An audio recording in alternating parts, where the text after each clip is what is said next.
My name's Katie and I can draw. If you think so too, then subscribe for more.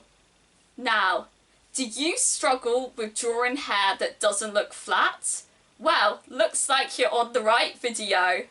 Today I'm going to be teaching you how to draw and colour realistic hair that looks 3D and lively. Let's get right into it. First, in order to solve that problem, you first need to start with a good base, aka the shape of the head, the hairline and the ears. Because hair of course comes out of the hairline and wraps around the head. But the hair doesn't just sit directly on top of the head like a tea towel, contrary to most male TikTokers' opinions. No, the hair grows from the scalp and isn't just one big shape, it has sections. So when drawing hair, you can begin with the overall shape but slowly break it down into smaller shapes. There is the very front section, the front bit of the sides, the sideburns, the back and the underneath sections. And you can classify sections based on where is the hair growing from. You can stop there if you want to draw cartoonish hair, but for realistic hair you need to go a little bit further.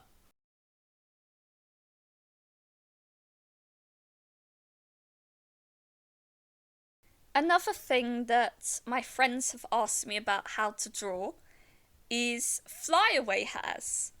Flyaway hairs are basically just any hair that breaks away from the main larger section of hair. It can be a singular strand or it can be a few strands. Flyaway hairs are simply hairs that break away from the overall structure of that section of hair and maybe don't fully follow the shape or the direction. Once you've drawn the larger section, you can draw hairs that somewhat follow the general direction of the section and hairs that cross over it or break away and join back. It is really hard to explain, but just make sure that you are drawing the flyaway hairs lightly and thinly so that they don't look strange. But trust me, flyaway hairs are definitely the funnest part about drawing hair, so just go crazy with it. And remember, if you're unsure about where to place them, use a reference. My other biggest tip for drawing realistic hair, or realistic anything, is to use a reference. If you're a beginner, you can print out lots of photos of hair and practice just tracing over the shapes you can see, the bigger shapes first, and once you get confident enough with that, you can begin recreating the shapes that you've drawn over on a separate sheet of paper. Or, alternatively, you can use the grid method, which is when you split both your reference and your paper into little squares, like as big as you like them, and translate it. But whatever works best for you. But either way, there is no shame in using a reference, and tracing is not cheating unless you claim it as being not traced. Even if you're a cartoonist, references are still very vital tools. Is that over time, by studying references, you build up a mental library of images that you can use to create drawings out of your imagination. But if you don't study references beforehand, you're not going to know how to draw it, okay? So either way, and especially if you are drawing realistically, there is no shame in using a reference. I will say now that the amount of times people have asked me whether my hyper-realistic drawings are done from my head, I'd have a lot of money if I got money for that every time someone asked me. But no, they are not done from my head. It is pretty much impossible to create a realistic looking image completely from your imagination, especially if you have never studied a reference in your life. So use this tip wisely. I mean, I'm not here to tell you what to do, these are just my tips. You can find good quality references on sites like Pinterest or Unsplash. That is what I mainly use for my hyper-realistic, like larger drawings that I do outside of my sketchbook. But Pinterest is amazing. I highly recommend it if you are an artist. Although, keep in mind, it's quite addictive. Not gonna lie. When choosing a reference, try to choose one that has clear lighting, really high contrast, lots of depth, and I know it's tempting, but not too many filters or editing. If you have too many filters, it's really hard to create a good drawing. If you would like a video all about how I choose my references and where I get them from, then just leave me a comment down below. Now it is time for me to show you how I colour and shade my realistic hair drawings. There are many hair types, but to keep this video simple and short, I'm just going to be drawing a small section of straight hair and a small section of curly hair. I began this drawing by lightly sketching out the biggest shapes that I could see and slowly breaking it down into the smaller shapes. And a few flyaways. This sketch took me about 25 minutes, I'd say. Then I used the kneaded eraser to lighten my sketch till it was barely visible, so that the graphite won't mix with the colour pencil and make it look muddy.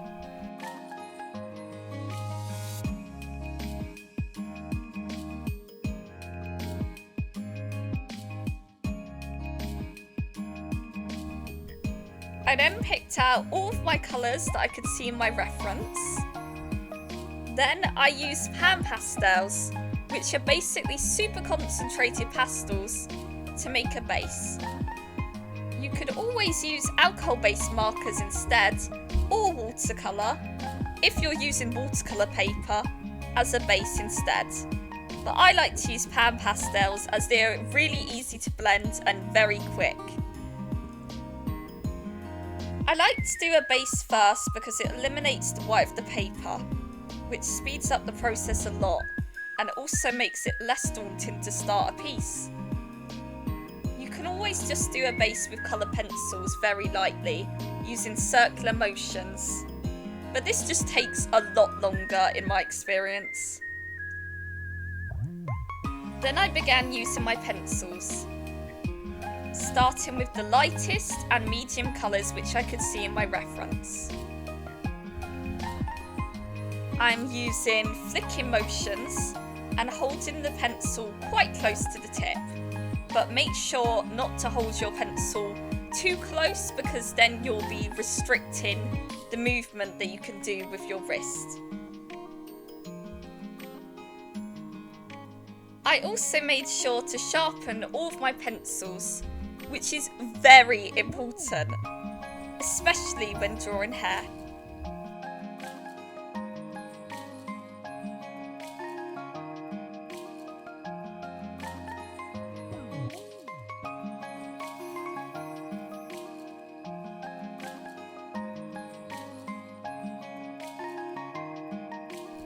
I'm just doing flicking motions with my wrist, following the direction of the section of hair that I can see in my reference.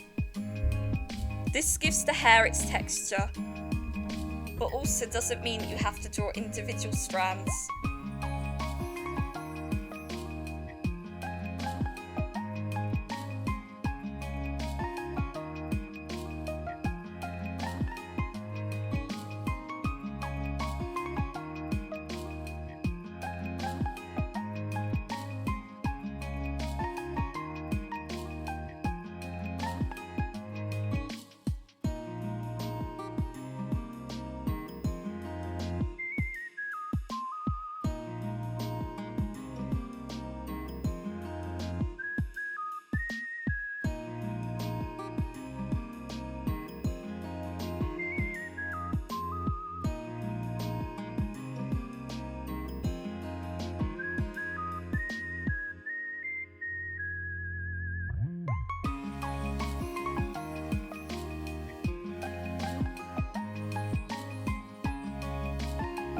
I basically just repeat this but with the shading colours, gradually getting darker and occasionally going back to my lighter colours in order to blend.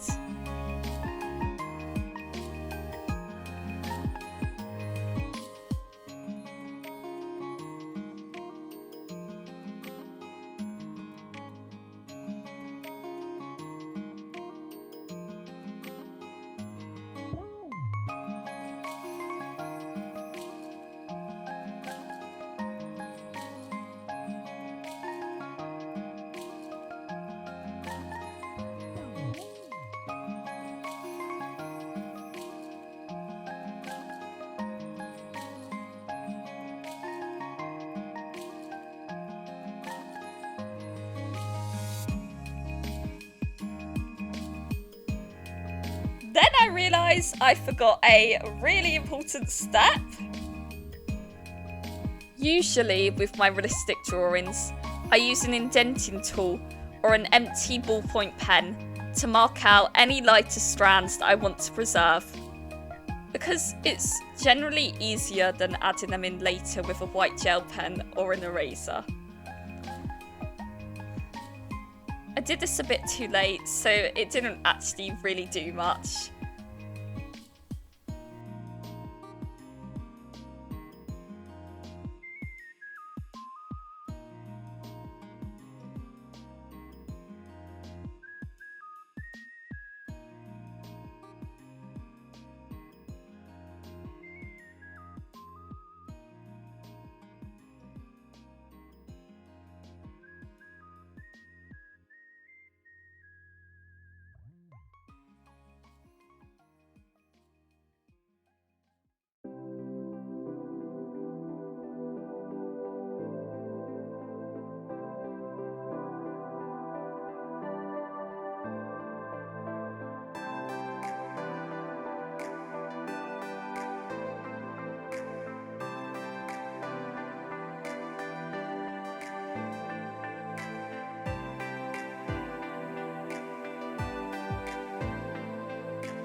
Then I use my electric eraser and my X-Acto knife to get back some of the highlights and the lighter colours that I put down first. This is very important. I highly recommend purchasing either a Tombow Mono eraser or a electric eraser, because it is very helpful for getting back in any highlights that you may have covered up and won't be able to pull back with a normal rubber, because that's just going to rub out a huge area.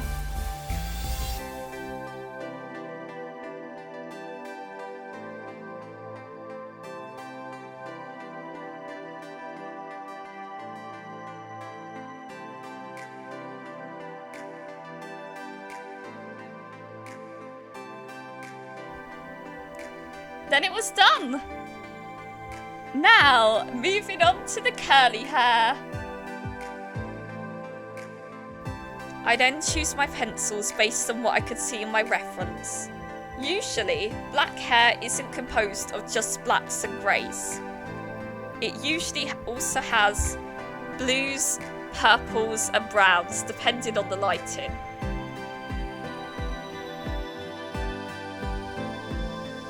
Once again, with the sketching, I focused on blocking out the big shapes first. But especially with curly hair, it's extremely easy to get overwhelmed.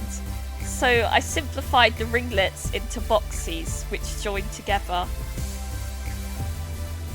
It's also helpful to think of hair, especially curly hair, as being like ribbons. Like ribbons, curly and wavy hair wraps around itself, and can be simplified into almost curved boxes that connect with each other. Then I use my darkest brown pan pastel as a base to block out the silhouette. It's also helpful when drawing hair, especially curly hair once again, to keep in mind negative space around and in between the smaller sections of hair. Getting the silhouette and the negative space accurate to your reference is what really makes it look like hair. Then I went over the pan pastel base with the different hues I could see in the lightest areas of my reference. So in some areas, blue, purple and reddish brown.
Then I began defining the shapes of the curls with my dark indigo and black coloured pencils, and blocking in the deepest, darkest shadows.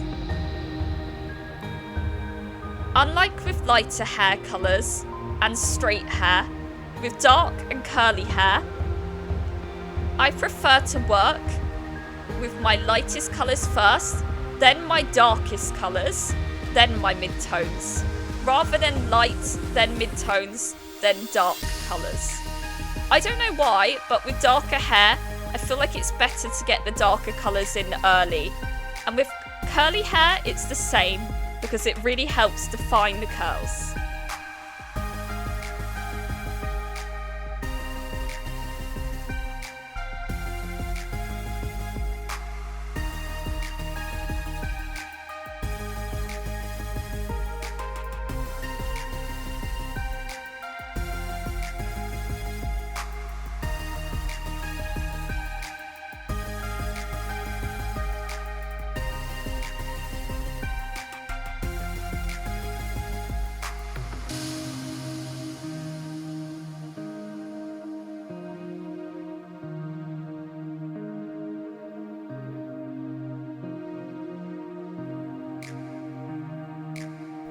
Another tip for drawing dark curly hair is sometimes you can get away with just using a black marker base and then just adding highlights and texture on top. That's what I did in this drawing. I'm putting it up on screen now because her hair was pretty much pure black and had an afro texture, and because I also knew that it would save me a lot of time, and it did.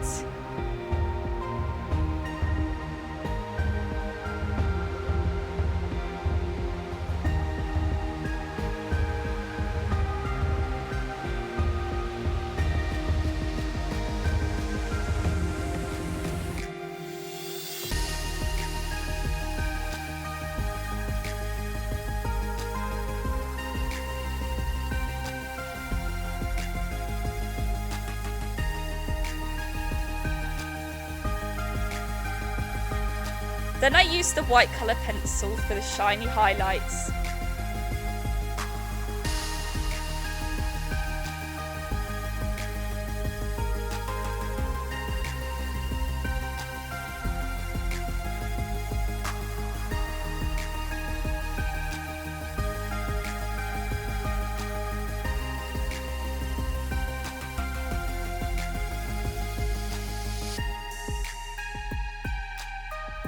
and an X-Acto knife to scrape away where I could see lighter hairs.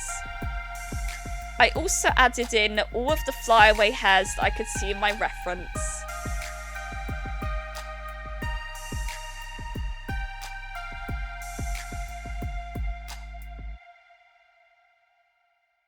Then it was done! And I was so happy with the result. So was I with the straight hair as well. And all I had to do was swatch out all the colours like I did with the straight hair. I was so proud of this drawing. And if you follow along with this tutorial, please let me know whether it helped or not and what techniques you prefer to use. Because just like all of you, I'm an artist who's constantly tried to grow, tried to learn new things. So let me know any tips that you have for me down in the comments.